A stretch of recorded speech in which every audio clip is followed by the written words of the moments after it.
اور نیلے پانیوں کو چھو کر آتی ہوا اس کے بال پیچھے کو اڑا رہی ہے۔ وہ کسی گہرے خواب کے زیر اثر تھی، حسین خواب کے۔ میں ان کی مہمان ہوں، پاکستان سے آئی ہوں۔ وہ اٹک اٹک کر بول رہی تھی۔ اس کے سامنے اس کی ساری خود اعتمادی ہوا ہو گئی تھی۔ ایک دم وہ خود کو بہت کمزور محسوس کرنے لگی تھی۔ کیسی مہمان؟ اس کا انداز کھڑا کھڑا سا تھا، جیسے وہ کسی ضروری کام میں مصروف تھا جس میں حیا مخل ہوئی تھی۔ میں حیا ہوں، حیا سلیمان۔ اس نے پر امید نگاہوں سے جیہان سکندر کا چہرہ دیکھا کہ ابھی اس کا نام سن کر اس کی پرکشش آنکھوں میں شناسائی کی کوئی رمق۔ کون حیا سلیمان؟ اس کے قدموں تلے باسفورس کا پل شق ہوا تھا۔ وہ بے دم سی نیلے گہرے پانیوں میں جا گری تھی۔ کون حیا سلیمان؟ یہ آواز دہراتے ہوئے وہ سن سی ہوتی اسے تک رہی تھی۔ اس کی پلکیں جھپکنا بھول گئی تھی۔ اس شخص کے چہرے پہ زمانوں کی اجنبیت اور بیزاری تھی۔ پہچاننے یا نہ پہچاننے کا تو سوال ہی نہ تھا۔ جیہان سکندر تو اس سے واقف ہی نہ تھا۔ کون مادام؟ اس نے قدرے اکتا کر دہرایا۔ حیا نے خفیف سا سر جھٹکا، پھر لب بھینچ لیے۔ میں سبین پھپھو سے ملنے آئی ہوں، ان کے بھائی سلیمان کی بیٹی ہوں، وہ جانتی ہیں مجھے۔ اوکے، اندر آ جاؤ۔ وہ شانے اچکا کر واپس پلٹ گیا۔ وہ جھجک کر اوپر زینے پہ چڑھی پائیدان کو دیکھ کر کچھ یاد آیا تو فوراً پیر جوتے سے نکالے اور لکڑی کے فرش پہ قدم رکھے۔ فرش بے حد سرد تھا۔ دور راہداری کے اس پار جہاں اس نے جیہان کو جاتے دیکھا تھا، وہاں سے ہتھوڑی کی ٹھک ٹھک پھر سے شروع ہو چکی تھی۔ وہ راہداری عبور کر کے کچن کے کھلے دروازے میں آ کھڑی ہوئی۔ امریکی طرز کا کچن نفاست سے آراستہ تھا۔ عین وسط میں گول میز کے گرد 4 کرسیوں کا پھول بنا تھا۔ ایک جانب کاؤنٹر کے ساتھ وہ حیا کی طرف پشت کیے کھڑا تھا۔ اس کے ہاتھ میں ہتھوڑی تھی جس سے وہ اوپر کیبنٹ کے کھلے دروازے کے جوڑ پہ زور زور سے ضربے لگا رہا تھا۔ وہ چند لمحے کے شش و پنج کے بعد ڈھیٹ بن کر آگے آئی اور قدرے آواز کے ساتھ کرسی کھینچی۔ وہ بے اختیار چونک کر پلٹا۔ ڈرائنگ روم میں خیر؟ وہ ناگواری سے لب بھینچ کر واپس کیبنٹ کی طرف مڑ گیا۔ اس نے ایک ہاتھ سے کیبنٹ کے دروازے کے جوڑ پہ کسی شے کو پکڑ رکھا تھا اور دوسرے سے ہتھوڑی مار رہا تھا۔ حیا سلیمان نے زندگی میں کبھی اتنی تذلیل محسوس نہیں کی تھی۔ مام مام! چند لمحے گزرے تو وہ اسی طرح کام کی طرف متوجہ، چہرے پہ ڈھیروں سنجیدگی لیے پکارنے لگا۔ وہ انگلیاں مروڑتی ٹانگ پہ ٹانگ رکھے سر جھکائے بیٹھی تھی۔ دفتن چوکھٹ پہ آٹ ہوئی تو سر اٹھایا۔ راہداری سے برتن ہاتھ میں لیے سبین پھپھو اسی پل کچن میں داخل ہوئی تھی۔ کندھوں تک آتے باب کٹ بال اور کھلے لمبے سکرٹ کے اوپر سرمئی سویٹر پہنے وہ کچھ بولتی آ رہی تھی۔ اسے بیٹھا دیکھ کر ٹھٹک کر رکی۔ حیا، میرا بچہ، تم کب آئیں؟ برتن کاؤنٹر پر تقریباً گرا کر وہ والہانہ انداز میں اس کی طرف لپکیں۔ وہ جو جیہان کے سرد مہر رویے پہ بد دل سی بیٹھی تھی، گڑبڑا کر اٹھی اور بہت گرم جوشی سے اسے گلے لگا کر انہوں نے اس کی پیشانی چومی۔ پھر بے حد محبت و اپنائیت بھری نم آنکھوں سے مسکرا کر اس کا چہرہ دیکھا۔ فاطمہ نے بتایا تھا کہ تم کچھ روز تک آؤ گی ملنے۔ میں سوچ رہی تھی کہ تم تھکن اتار لو تو میں خود ہی تم سے ملنے آؤں گی۔ کیسی ہو تم؟ کتنی پیاری ہو گئی ہو۔ وہ اب اس کے ساتھ والی کرسی پہ بیٹھی محبت سے اس کا ہاتھ تھامے کہہ رہی تھی۔ میں ٹھیک ہوں پھپھو، آپ کیسی ہیں؟ وہ بدہک مسکراتی انہی کی طرح انگریزی میں گفتگو کر رہی تھی۔ تم کتنی بڑی ہو گئی ہو، آنکھیں تو بالکل سلیمان بھائی جیسی ہیں۔ لوگ کہتے ہیں میری آنکھیں میری اماں سے ملتی ہیں پھپھو۔ وہ ہلکا سا جتا گئی۔ بھائی مجھے تو تم میرے بھائی کا ہی عکس لگتی ہو۔ اور سب کیسے ہیں؟ وہ ایک ایک کا حال پوچھے گئیں۔ وہ سب کی خیریت بتا کر کہنے لگی، آپ داور بھائی کی شادی میں نہیں آئیں؟ داور بھی کتنا بڑا ہو گیا ہے ماشاءاللہ، شادی بھی ہو گئی۔ کیسی رہی شادی؟ میں نے ویڈیو دیکھی تھی تمہاری۔ اس نے چونک کر انہیں دیکھا۔ کون سی ویڈیو؟ اس کا سانس رکنے لگا۔ ایک دم ہی کمرے میں بہت گھٹن ہو گئی تھی۔ وہ جو داور کے ولیمے پہ سٹیج پہ بنائی گئی تھی، تم نے ریڈ فراک پہن رکھی تھی، میں نے روہیل کے فیس بک پہ دیکھی تھی۔ روہیل سے کانٹیکٹ ہے آپ کا؟ اس کی رکی سانس ایک خوشگوار حیرت کے ساتھ بحال ہوئی۔ اور آپ فیس بک یوز کرتی ہیں؟ وہ ان دونوں کی جانب پشت کیے کیبنٹ کے دروازے پہ اسی طرح ضربے لگا رہا تھا۔ ہاں بس روہیل کی البمز دیکھنے کے لیے کرتی ہوں۔ تم استعمال کرتی ہو فیس بک؟ نہیں، پہلے کرتی تھی پھر چھوڑ دیا۔ مجھے یہ سوشل نیٹ ورکس پسند نہیں ہیں۔ ہر شخص آپ کی زندگی میں جھانک رہا ہوتا ہے، انسان کی کوئی پرائیویسی ہی نہیں رہتی۔ او حیا، تم جیحان سے ملی؟ ایک دم خیال آنے پہ انہوں نے گردن پھیر کر اپنے بیٹے کو دیکھا جو چہرے پہ ڈھیروں سختی لیے اپنے کام کی جانب متوجہ تھا۔ جیحان، تم حیا سے ملے ہو؟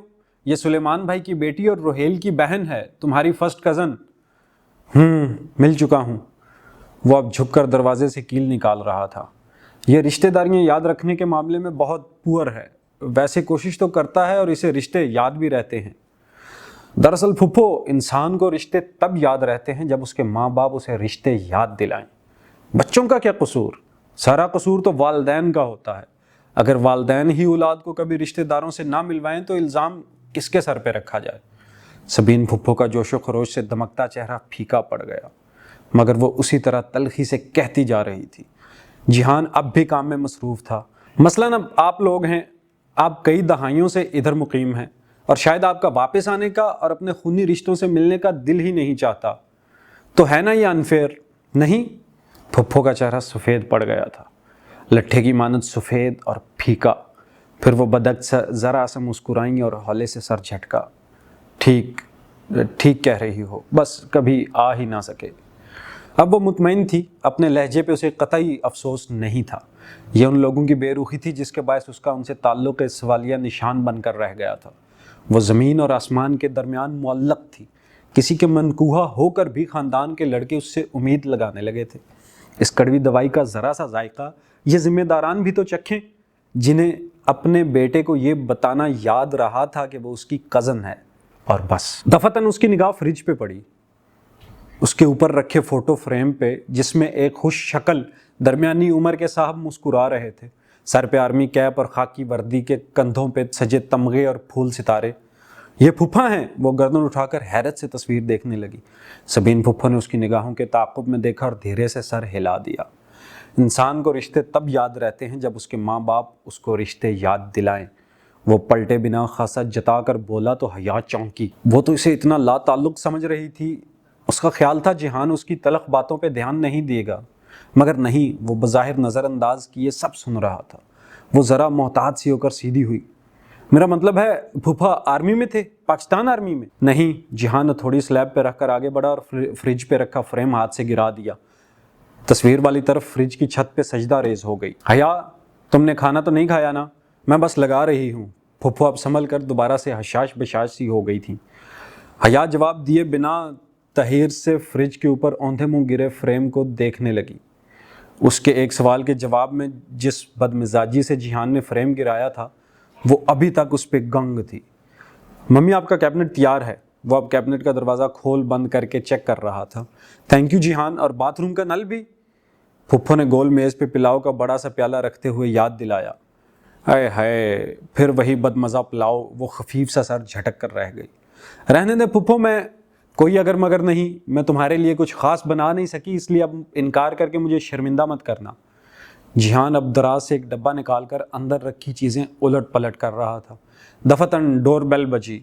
جیحان نے رک کر راہداری کی سمت دیکھا، پھر ڈبہ وہیں چھوڑا اور باہر نکل گیا۔ شروع کرو حیا۔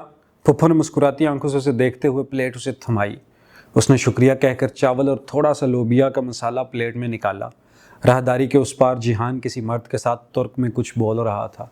دونوں کی مدھم سی آوازیں سنائی دے رہی تھیں۔ دوسرے ہی چمچ میں وہ پلاؤ اسے مزیدار لگنے لگا تھا۔ ڈی جے ٹھیک کہہ رہی تھی، ان کو کھانا صرف سفر کی متلی کے باعث برا لگ رہا تھا۔ پھپھو، آپ کے ہاتھ میں بہت ذائقہ۔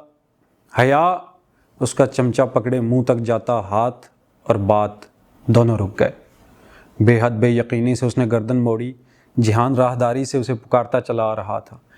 کیا اس مغرور اور بد دماغ آدمی کو اس کا نام یاد رہ گیا تھا؟ جی، وہ بمشکل بول پائی۔ وہ کچن کے کھلے دروازے سے اندر آیا تو حیا نے دیکھا اس کے ہاتھوں میں ایک ادھ کھلے گلابوں کا بوکے اور ایک سفید کارڈ تھا۔ کیا تم یہاں رہنے آئی ہو؟ وہ اس کے سامنے کھڑا سختی سے پوچھنے لگا۔ نہیں۔ وہ سانس روک کے ان سفید گلاب کے پھولوں کو دیکھ رہی تھی۔ یہ اس کے لیے نہیں ہو سکتے تھے۔ نہیں، ہرگز نہیں۔ تو پھر اپنے ویلنٹائن کو میرے گھر کا پتہ دینے کی کیا ضرورت تھی؟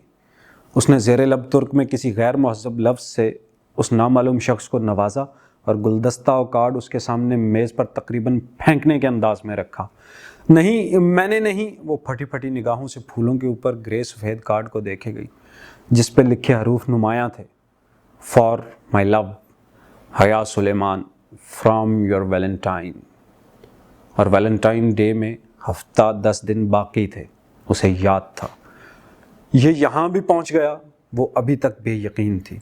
جہان اپنا ٹول باکس کھولے کھڑا چیزیں الٹ پلٹ کر رہا تھا۔ کچن میں ایک شرمندہ سی خاموشی چھائی ہوئی تھی۔ دفعتاً میز پہ رکھا حیا کا موبائل فون بج اٹھا۔